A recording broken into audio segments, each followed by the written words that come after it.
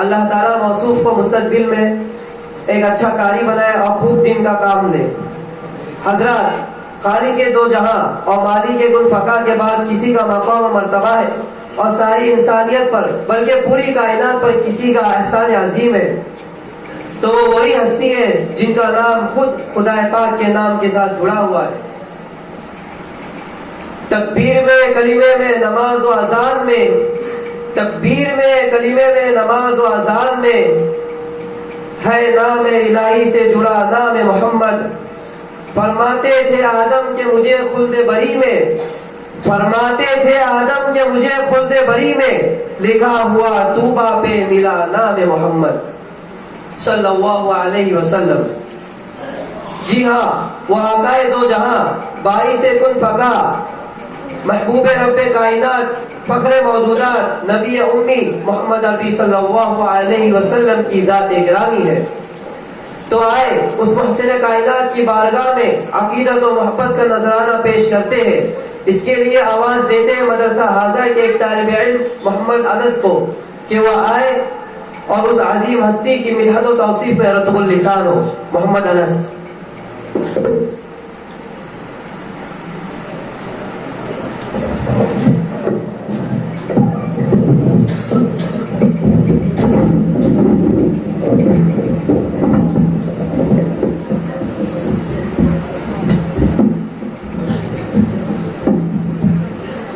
السلام علیکم ورحمۃ اللہ وبرکاتہ۔ پر نور فضاؤں میں جنت کے نظاروں میں، پر نور فضاؤں میں جنت کے نظاروں میں، اے شوق مجھے لے چل طیبہ کی بہاروں میں، اے شوق مجھے لے چل طیبہ کی بہاروں میں، اسرار تجلی میں ہے قلب و نظر حیران، اسرار تجلی میں ہے قلب و نظر حیران، انوار کی بارش ہے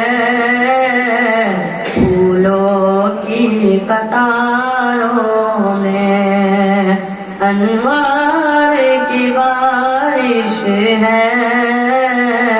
پھولوں کی قطاروں میں، خوشبو میں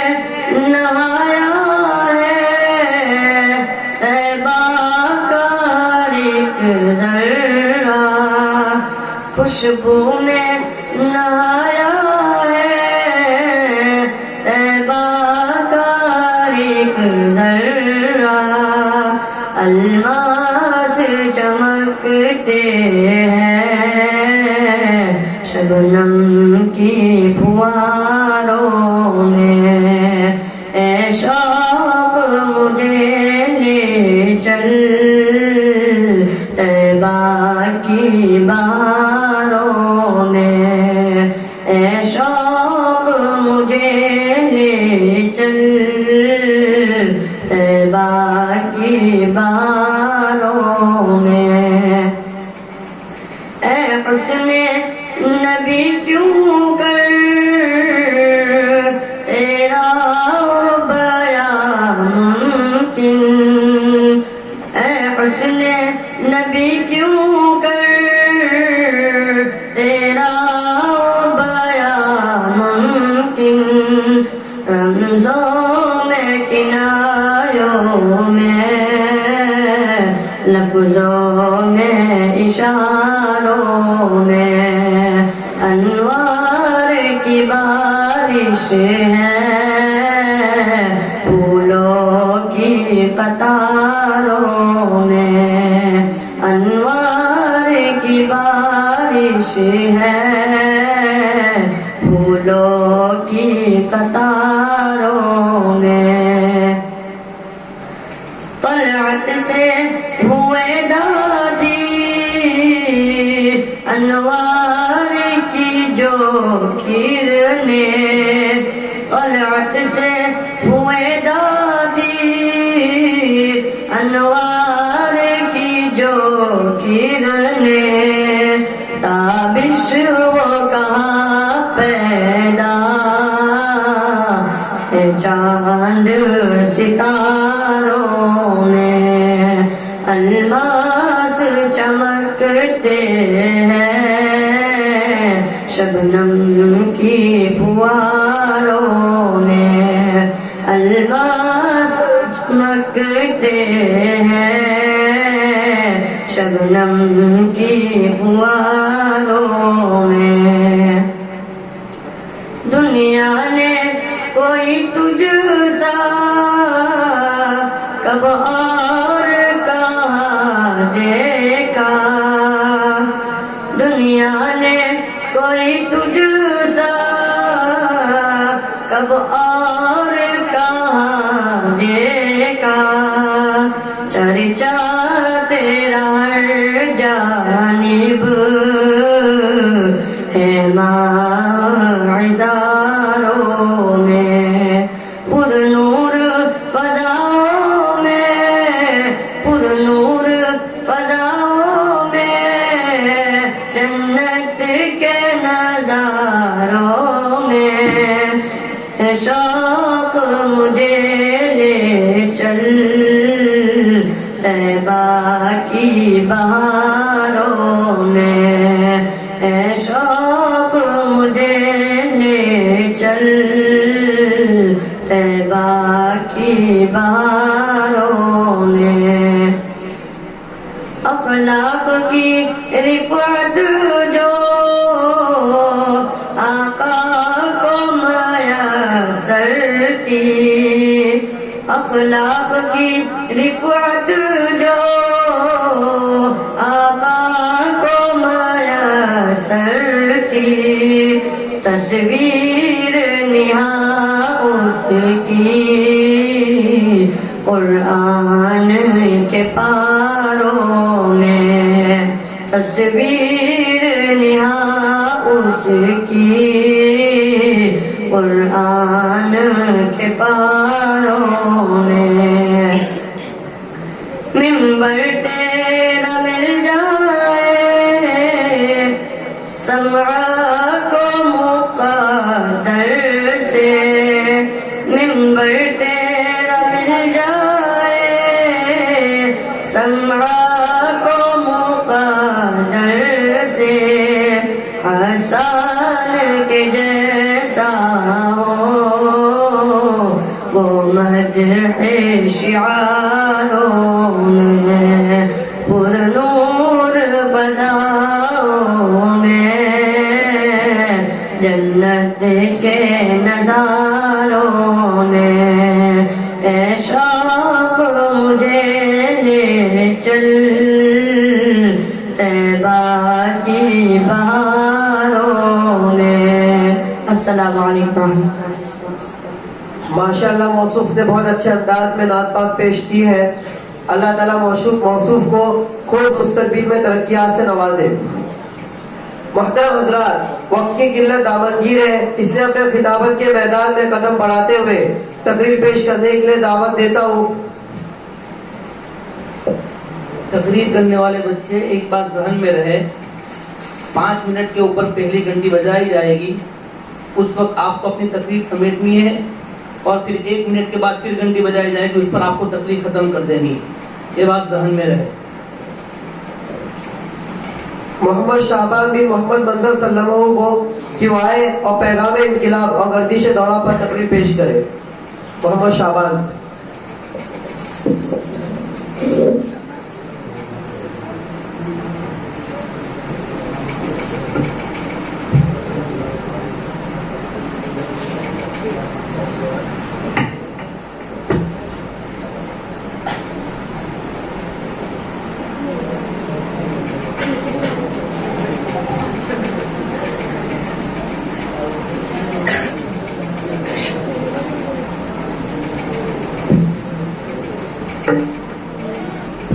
نحمده ونصلي على رسوله الكريم أما بعد فأعوذ بالله من الشيطان الرجيم بسم الله الرحمن الرحيم فلعلك باخع نفسك على آثارهم إن لم يؤمنوا بهذا الحديث أسفا صدق الله العظيم وقال عليه الصلاة والسلام وخفت في الله وما يخاف أحد ولقد أوذيت في سبيل الله وما يؤذى أحد الحديث أو كما قال عليه الصلاة والسلام گوشا گوشا دنیا کا تھا خزاں کا گہوارہ گوشا گوشا دنیا کا تھا خزاں کا گہوارہ ساتھ میں آقا کے دائمی بہار آئی لفظ ہے ہنسی کتنا کہہ رہے ہو گل جس کو لفظ ہے ہنسی کتنا کہہ رہے ہو گل جس کو خوشبو اے محمد ہے اور خدا کی رعنائی صدر محترم اور حاضرین مجلس آج میں آپ لوگوں کے سامنے اس جلیل القدر عظیم المرتبت اور رفیع الشان ہستی کے تذکرے کی سعادت حاصل کر رہا ہوں جو اگر ایک طرف تاریخ انسانی کا سب سے بڑا ہمدرد سب سے بڑا غمخوار اور سب سے عظیم محسن ہے تو دوسری طرف تاریخ ظلم و جور کا سب سے زیادہ ستم زدہ سب سے زیادہ مظلوم و مغروب بھی ہے ہاں آج میں اس محسن آدم صلی اللہ علیہ وسلم کی داستان دل خراش اور اس سے دل نواز سناؤں گا حضرات آپ کو اچھی طرح معلوم ہے کہ چھٹی صدی عیسوی میں عالم انسان اس سے رہا تھا گلشن عرضی ماتم کدا بنا ہوا تھا فضائے کائنات پر ظلم و عدوان کی تیروں تا گھٹاؤں کی حکمرانی تھی ہر طرف ظلم و جور اور جبر و تشدد کی تند و تیز ہوائیں چل رہی تھی ہر سمت نفرت و عداوت کے شعلے بھڑک رہے تھے کمزوروں پر ظلم و ستم کے پہاڑ توڑے جا رہے تھے معصوم بچوں کو زندہ درگور کیا جا رہا تھا مظلوم عورتوں کو جانوروں سے بھی بدتر سمجھا جا رہا تھا ورثے کے انسان وحشی درندہ بن چکا تھا اور انسانیت تباہی اور بربادی کے آخری نشان تک پہنچ چکی تھی کیا جانے رحمت خداوندی جوش میں آئی اور عرب کے طبقیاں صحرا میں اس نبی امی کا ظہور ہوا تو سارے جہاں کا درد اپنے دل میں سمیٹے ہوئے تھا جو خنجر چلے کسی پہ تڑپتے ہیں امیر کا حقیقی مصداق تھا جو انسانیت کا مخار مسلموں کا مددگار تھا یتیموں کا والد غلاموں کا مولا تھا چنانچہ اس ذات مقدس نے ان تمام ظلم کے خلاف علم اطاعت بلند کیا انسانوں کو صحیح راہ دکھانے کی کوشش کی انہیں ضلالت کے اندروں سے نکال کر ہدایت کی روشنی میں لا کر کیا زنجیر غلامی میں جکڑے ہوئے انسانوں کو آزادی کی فضا بخشی معصوم کلیوں کو مسکرانے کا حق عطا کیا مظلوم عورتوں کو باعزت مقام دیا